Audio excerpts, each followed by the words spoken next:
Olá, meu nome é Suzane Moraes da Veiga Silveira e eu sou doutoranda em Literatura Brasileira pelo Programa de Pós-Graduação em Letras Vernáculas da UFRJ. Eu também sou integrante do NIELM, o Núcleo Interdisciplinar de Estudos da Mulher na Literatura, liderado pela professora doutora Nélia Pietrani, que também é minha orientadora. E hoje eu vou apresentar para vocês o meu trabalho. O título do meu artigo é Gilca Machado e a imprensa feminina feminista da Belle Époque carioca. Estudo do caso A Faceira.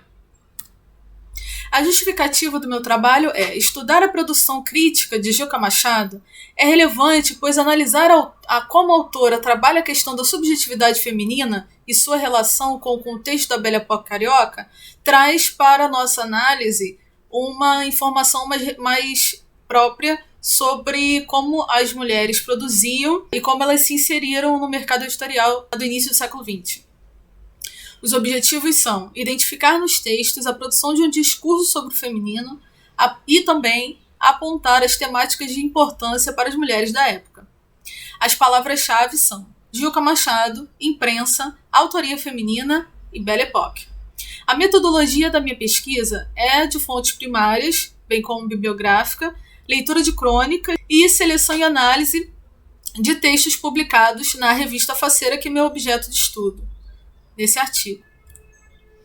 Bom, o primeiro tópico que aparece no meu trabalho é sobre a imprensa do início do século XX no contexto do Rio de Janeiro, que foi um momento propício e profícuo para o trabalho das escritoras, e essa inserção na imprensa vai possibilitar, de um lado, o apoio financeiro que muitas escritoras precisavam e, por outro, um lugar de visibilidade, de destaque para poder trabalhar pautas de interesse das mulheres. Então, como era a imprensa feminina, feminista, nesse início do século? O pesquisador Armando Gens, no artigo chamado Fotografia e Ilustração de Poemas da revista Careta, faz uma análise bastante interessante da forma como a mulher se apresenta, a imagem feminina se apresenta nesse periódico.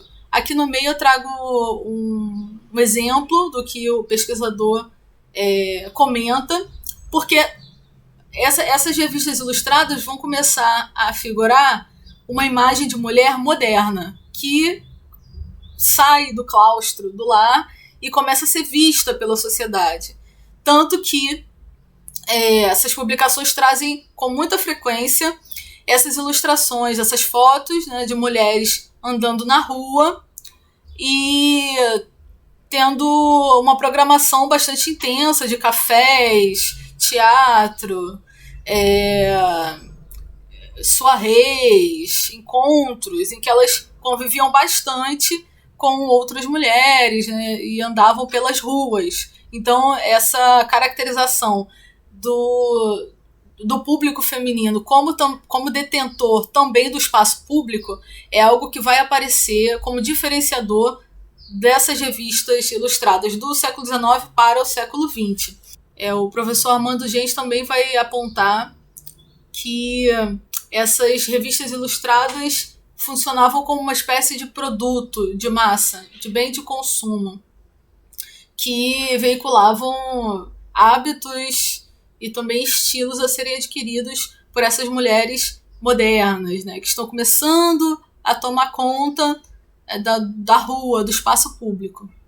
Então aqui na primeira página da revista feminina, a gente tem a caracterização de uma mulher com os trajes de estilo romano, fazendo uma pose bem empoderada, segurando o lacta, que é o chocolate. Então é uma caracterização interessante que começa a aparecer aqui, recuperando as figuras das deusas gregas, romanas, que são personagens do imaginário ocidental. E aqui do lado direito, no Jornal das Moças, um elemento também inovador que aparece nessas revistas, que são as produções das artistas da época. Então aqui tem uma matéria de uma escritora falando sobre a Isadora Duncan, que era uma dançarina da época. Então o título é A Minha Opinião sobre a Dança. Então a revista Faceira se inicia em 1911 e vai trazer de forma muito presente, muito forte, a questão da mulher moderna. Então, no seu primeiro editorial de 1911, na primeira página, nós temos a imagem de uma senhora, né, da elite da época, e ao lado da foto toda a caracterização de uma moldura para essa foto, no estilo Art Nouveau, e que vai apresentar a tônica dessas revistas. No meio, então elas faziam a avenida não só na Avenida Central, que é hoje Rio Branco, mas também faziam a avenida nas páginas da revista Faceira. Mas não só de hábitos e costumes se fazia a revista Faceira. Ela também tinha um discurso bastante forte voltado para a educação feminina, como que era importante que a mulher se instruísse, que ela se profissionalizasse, no sentido de ter um meio de sustento próprio.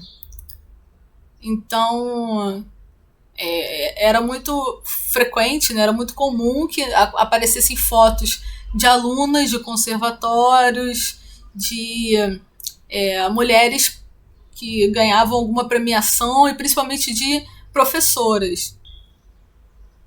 Então, em 1913, a Gilca vai assumir, Gilca Machado, que era uma poeta que começou a publicar em 1915, mas ela já atuava na imprensa desde 1910, então muito jovem, com 18 anos, ela já estava trabalhando como cronista e colaboradora dos jornais, e ela vai entrar nessa proposta da revista, em 1913, de colocar todo o seu corpo de redação, o seu corpo editorial, com o formato de escritoras. E aí algumas mudanças foram implementadas pela Gilca e pela sua equipe, né, agora composta somente por mulheres, de dar realmente um protagonismo maior à autoria feminina da Faceira. Então, algumas das modificações da revista, de acordo com a filosofia dessa nova redação, foi a implementação de uma coluna exclusiva para falar sobre as vitórias do feminismo. E o título dessa coluna era exatamente As Vitórias do Feminismo, as vitórias do feminismo. E eu trouxe um recorte da logo, né, enfim, do desenho que encabeçava essa coluna, que era muito emblemático, que traz à esquerda imagens de mulheres formadas, à direita mulheres trabalhando como datilógrafas e também telefonistas, e na parte de cima mulheres votando. Mais uma modificação proposta pela Gilca e sua equipe foi uma seção da revista exclusiva para entrevista.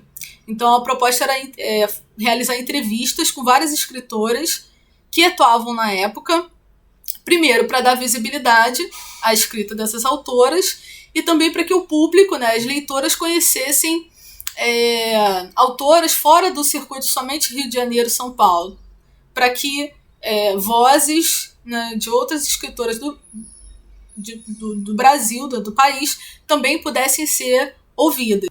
Bom, as considerações finais. Nós podemos constatar, então, nesse estudo, que houve, de fato, durante a Belle Époque, uma intensa atividade de escritoras no campo jornalístico do Rio de Janeiro que utilizaram a sua voz e sua visibilidade nesse espaço estratégico para defender a emancipação feminina, a exemplo de Gilca Machado, cuja atuação foi direcionada a discutir importantes questões para as mulheres no início do século XX. Ademais, temas como feminismo e reivindicação feminina por direitos políticos e civis impeliu os jornais e revistas da época a não só tratarem desses assuntos, mas também a darem protagonismo às autoras como forma de atender às demandas das leitoras por maior representatividade e também agradar a essa nova fatia de mercado em ascensão, as mulheres. Entretanto, ficou evidente em nossa análise que os proprietários do periódico A Faceira eram muito tradicionalistas e recuaram diante das ideias revolucionárias propostas pela escritora, em sua reformulação do periódico e incentivo à imagem da mulher republicana, detentora de direitos constitucionais. Referências. Obrigada.